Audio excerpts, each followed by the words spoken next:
Hey guys, so today we got word that Hybe completed its purchase of 14.8% of SM Entertainment. Yes, we have heard that, yes, they had bought it. They had agreed to buy it. They signed an agreement with Lee Soo-man, the founder of SM Entertainment, to buy it. But today was the day when the money actually changed hands.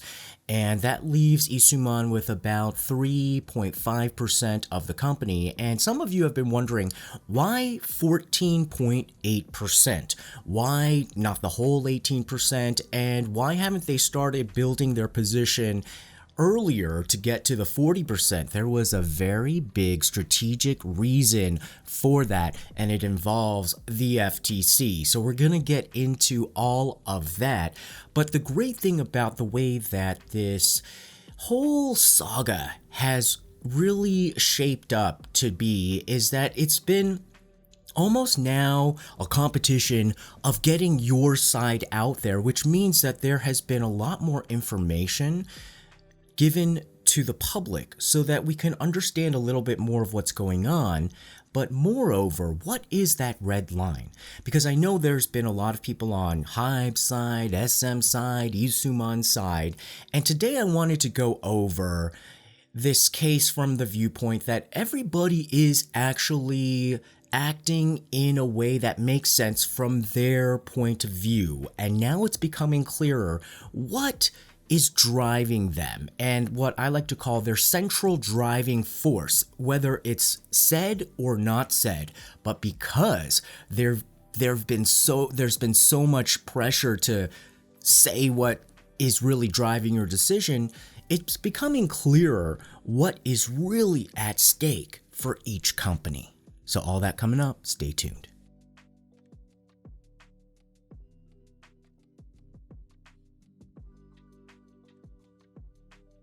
So in the last video, I made the metaphor of, yeah, Hybe may want to reconsider its marriage to SM. Do you really want to marry into a dysfunctional family? But sometimes when you look at a situation like that, you know, in the real world, and you're like, why are you rushing this marriage? Why are you not really doing your due diligence? And why are you having a marriage in the middle of winter? Don't you want to wait until spring? Or why are you overpaying for the wedding venue? Or don't you want...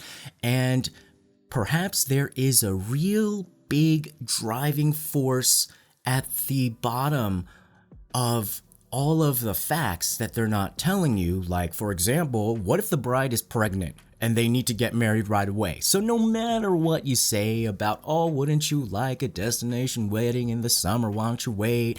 Or why don't you, try to think about this a little bit? It doesn't matter, because there is a different central driving point that is powering this decision that supersedes anything else, even though it may make sense, and even though other people may be, bringing up these points, there is that one really important thing.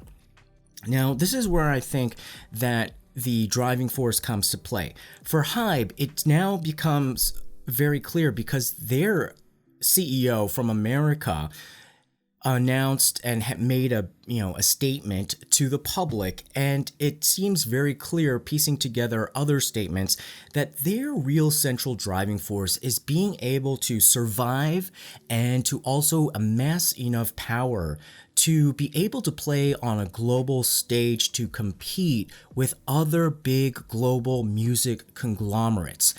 Yes, it may be a bit tricky to incorporate SM. The way that they're going about it may not be the easiest way to get it done. It may not even be completely best for artists within Korea, but it really does seem as if their central driving force is that, you know what, guys, this is our chance to be able to compete on a global stage. And probably they're looking even down the line, not even that long into the future, and seeing the crisis points that may unfold without BTS, and then also them being a little bit more visible now makes them a target for other music companies, entertainment companies, anybody else who may want to pick them down who are not necessarily in Korea, and they really have to secure themselves, their revenue, and their power base of artists so that they have more security and safety on the global arena. I think that's their driving force. For SM, I think their driving force is independence and freedom.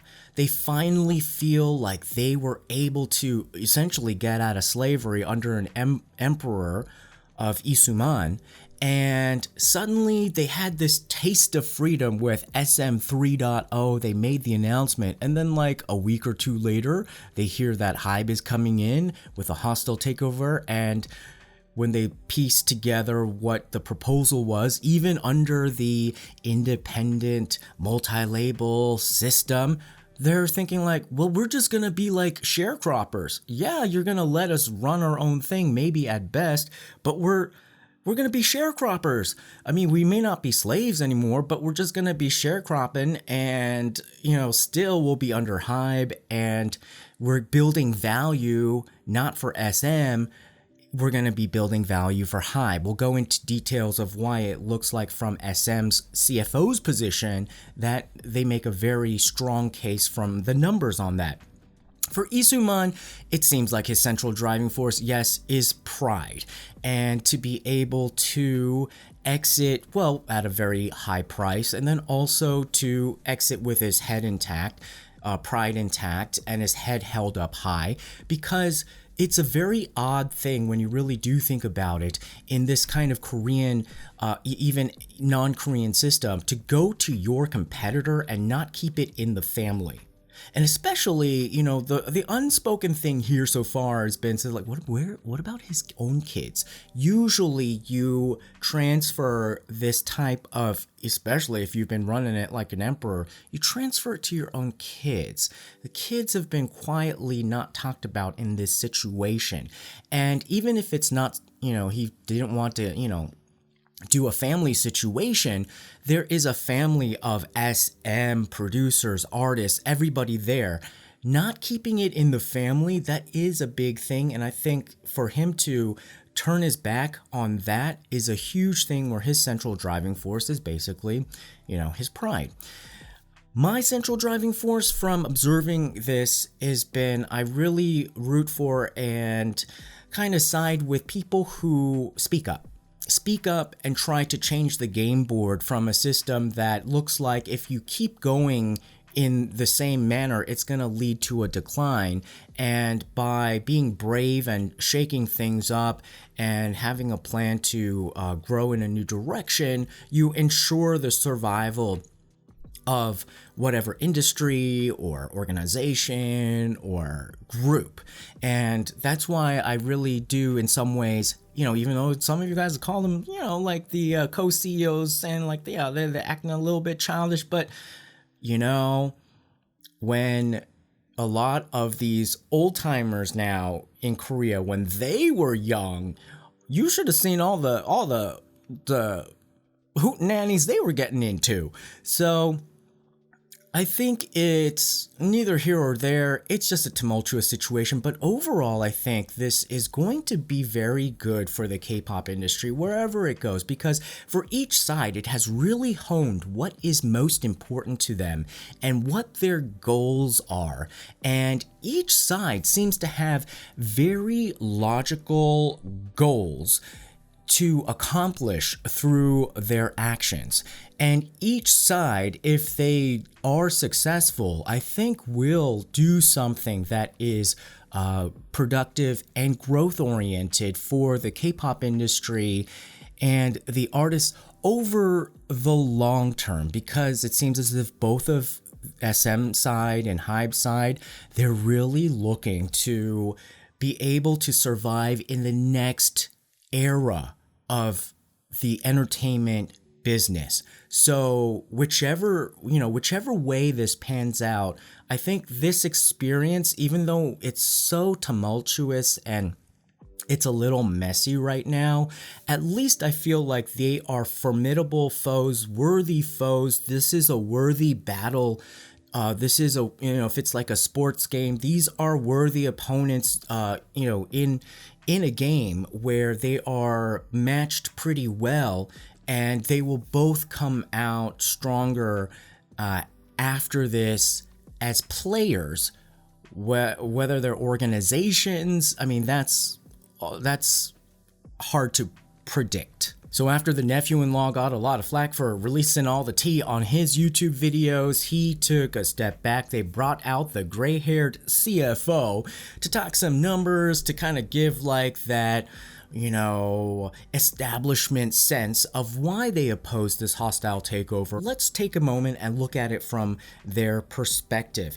They said that this takeover attempt throws a wrench in their plans to become the #1 entertainment company. And they really outlined some of the game that Hybe is playing to kind of show you how this is definitely a very much of a corporate style maneuver. And I think that will help also us understand why this game is so aggressive, because in its nature, it just is. So of course, it wouldn't have happened unless Lee Soo-man didn't offer the 14.8% shares and didn't have like a personal family rift and a drama. That was kind of like the opening. Without that kind of non-business type of environment, I don't think this real corporate style environment would have come to fruition, but it became an opportunity that Hybe needed to pounce on. Now, why 14.8%? Because if you acquire 15% or more under Korean law, it triggers the FTC, the Fair Trade Commission in Korea, to launch an investigation, an audit, to see if this is a monopoly or whether this is going to create some sort of unfair business conditions, and they can shut down the deal. Now, so the reason they wanted to immediately get the 14.8% shares is that it will give them the largest shareholder status, which basically starts the ball moving, where they have the most amount of control by one entity among the shareholders. And they wanted to sail into the board meeting, the shareholder meeting that's coming up on March 6th unopposed. If there was a looming FTC investigation on this deal and they're going into the shareholder meeting, there'll be all these shareholders being like, this, I don't agree, But they managed to avoid that while also saying that they're going to go for 40%. Now, this is the issue that the CFO said. The CFO said that they gamed the system, that they essentially announced that they were going to buy 40%, and therefore they should have gotten the FTC audit immediately activated. But the way that they did it was that they're going to start buying up shares above 15% after the shareholder meeting. So Hybe is still going to have to register this with the FTC now, and then the FTC will investigate. But after the shareholder meeting and after they start accumulating all these shares, they'll have even more control of the company, even more managerial control over SM. Why is that important? Because after the shareholder meetings where other shareholders aren't there to basically be like to launch sort of like a war, a coup against Hybe can quietly go like, oh, well, FTC, you think, oh, this is going to create a monopoly, then let's shrink SM. SM's point is, their point is like, we know what's going to happen. Hybe is just going to start shrinking SM so that it doesn't trigger any kind of monopoly, or that will fall under some sort of compromise or classifications that will let the deal continue to go through. And they can do that within the SM company unopposed, because by that time, in March and April and May, they will be able to have more managerial control, because then by then the theory is they're going to buy up more shares to get about to 40%. And then They'll basically have the biggest voice in the room, and without even buying 50% of the company, without even buying 100% of the company, you basically can control 100% of the company. Now, SM CFO said, what about the remaining 60% of the company? This is taking us back into the era where the one major shareholder's voice dictates the entire company, and we don't want to be a part of that. He also went on to say that the board of directors of Hybe did not do their due diligence. So some of you guys were saying like, oh, well, like I'm sure that Hybe is, checking all the facts and doing all. The CFO said like, usually in a deal like this, especially when it's over $1 billion, there are requests to SM, to the company that's being acquired, to give financial statements, to give, legal disclosures so that the acquiring company can go through and check. And they said like, we got none of that. And I'm sure in a weird way in this situation, they'd be like, well, we'll give you everything because we want to show you exactly what this, what a granddaddy Lee Soo-man has been doing. But they said that none of that happened. Now, how is this going to create some potential issues? The CFO of SM said that there's going to be a problem with album releases of SM artists because in any major entertainment company, there's a limit to the number of album releases they can make a year, and they say that it's about 100, and there's already a roster at Hybe. So what's going to happen when they run out of slots for album releases? SM Entertainment's theory is that the SM artists are going to be the first ones that are cut off of the calendar. They also said that the fan platform, now it's very clear that this fan platform, and a lot of you guys picked up on this early on, the fan platform is extremely important to this deal. The fan platform of, taking the bubble, or basically getting rid of bubble and shifting those fandoms over to a Weverse, is going to lower the corporate value of SM Entertainment, because it's not going to be a situation where SM as a company will disappear. It'll still be its own company. That's the interesting thing about this hostile takeover, is that the company will still be there, but suddenly its value has gone down. So, it's as if like somebody is taken control of your house, but then they've kind of like sold off your backyard and your swimming pool and sold off some of your furniture and art. And so the value of the house goes down, but it's still its own entity, and it still has people who have invested money in it, thinking that it's gonna be growing in a different projection, and so suddenly their money gets devalued. SM is also scared that new business opportunities will go to Hybe projects first, and that anything that SM does, the value will be captured by Hybe. Why? Because the IP, the intellectual property, like all of the music rights and stuff, the music is the music, but then monetizing that, like making the merch or making the business deals, or turning them into webtoons, or all the creative things that they do, are going to go outsourced to a Hybe entity, and they'll control the monetization, and maybe they'll kick back some sort of royalty or some sort of fee to SM.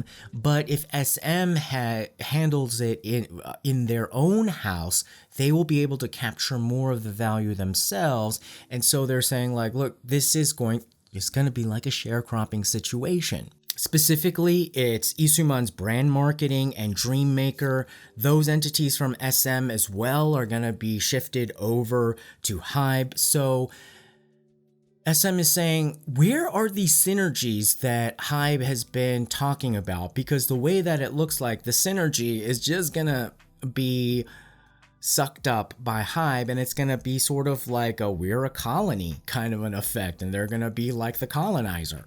The CFO also did bring up the issue of monopoly risk, and he says that if there's a monopoly, with one company dominating K-pop, there's a risk of stagnation, decline of overall K-pop. So with a combined Hybe and SM, overall market size, they'll have 66%. Music sales, 70% of the K-pop market. Performance, concert revenue, 89% of the market. And artists in the top 100 sales would be 64% of the market. Now, if you flip this around and look at it from Hybes' perspective, those numbers are too good to pass up. That literally shows that if this goes through, you're almost untouchable. But then what happens? Pride goeth before the fall and hubris. But before all that happens, you think that, you're going to grab everything, you're going to become the, superpower. And that's the question. Do we need to go all in on one superpower group to entertainment group to represent Korea to then survive in the outside international market? Or do we need a diversified portfolio of K-pop entertainment companies within Korea that also compete on the global market? Those two business models have definitely been at play in Korea's recent modernization, and both have their valid arguments. And I think that's what we're seeing here is the kind of like the evolution of an entertainment chaebol that really did just come out of entertainment and was not spawned by an existing chaebol group that then launched an entertainment arm, like namely CJ ENM. Now let's look at it from Hybes' perspective, in particular from the open letter that Hybe America CEO Park Ji-won penned and released today. They confirmed that they purchased 14.8% of SM from Lee Soo-man shares, and he says that there's going to be synergy between the companies because they are similar and they share similar values of creating independent production centers and creating autonomy. They said that they're going to also have a transparent governance structure that emphasizes shareholder value. But then, of course, from the CFO's perspective of SM, he's just like, which shareholders? Hybe shareholders only, or both shareholders? What about the SM shareholders? Let's go back to the Hybe America CEO's perspective. He says that there's going to be a centering on fans and shareholders with the goal of being the leading global entertainment lifestyle platform. So they're definitely going for global dominance and to compete on the global stage. They also said they're going to respect SM's legacy and creative values and share the business model and network that they've developed with SM. Also, if you look at it from that global kind of market dominance, I just briefly talked about the market share of the K-pop industry.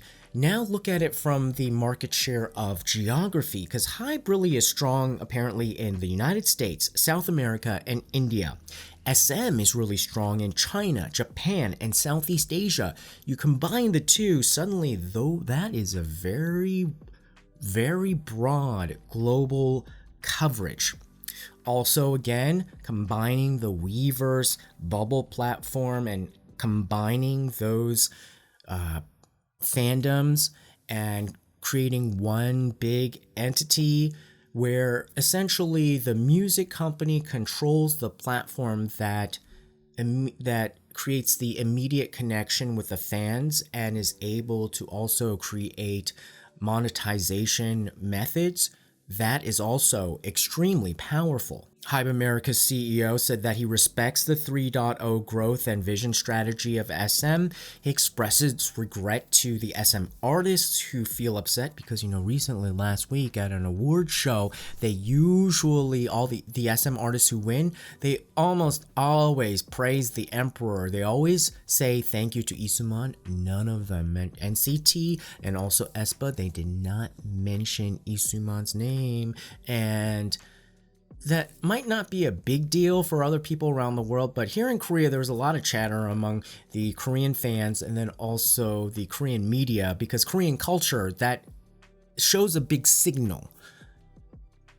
And I think there's one other quiet central driving force at play here has been the ongoing quiet war between Kakao and Naver, because those two teams and founders, they used to be part of the same, and I believe the Kakao people, they left Naver, and there's always been kind of this rivalry between them, and they've always been kind of like trying to match each other in terms of market share in the search engine platform and the messaging platform. So then Naver was the Google of Korea.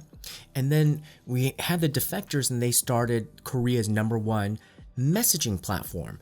Then Naver started Line to do messaging, and then they really focused on the Japanese market. And then Kakao bought, I believe, the #2 search engine here in Korea to do matchy. And when you look at who is behind Weverse, Naver merged VLive with it, and then Kakao is behind SM's Dear You Bubble. So there's also that war behind the scenes there. So again, that will also have some effect where Hybe overtaking SM also makes Naver people happy, because they're able to, do one to their rival Kakao. So now the ball is literally in Kakao's court, because we have to see from them now how serious they are with the money in terms of them, buying the expanded share offerings and the convertible bonds, and to see whether they're going to really hitch their wagon onto the SM executives. The SM executives, they're not backing down.